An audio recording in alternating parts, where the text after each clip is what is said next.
السلام علیکم ورحمۃ اللہ وبرکاتہ۔ سخاوت کرنا۔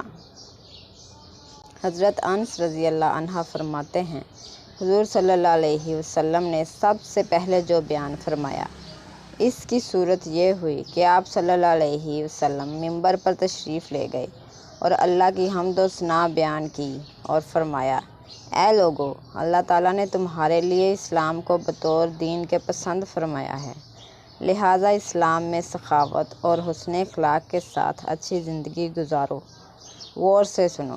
سخاوت جنت کا ایک درخت ہے اور اس کی ٹہنیاں دنیا میں جھکی ہوئی ہیں، لہٰذا تم میں سے جو آدمی سخی ہوگا وہ اس درخت کی ایک ٹہنی کو مضبوطی سے پکڑنے والا ہوگا، اور وہ یوں ہی اسے پکڑے رہے گا یہاں تک کہ اللہ تعالیٰ اس سے جنت میں پہنچا دیں گے۔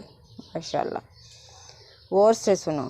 کنجوسی دوزخ کا ایک درخت ہے اور اس کی ٹہنیاں دنیا میں جھکی ہوئی ہیں، لہٰذا تم میں سے جو آدمی کنجوس ہوگا وہ اس درخت کی ایک ٹہنی کو مضبوطی سے پکڑنے والا ہوگا، اور وہ یوں ہی اسے پکڑے رہے گا یہاں تک کہ اللہ تعالیٰ اسے دوزخ میں پہنچا دیں گے۔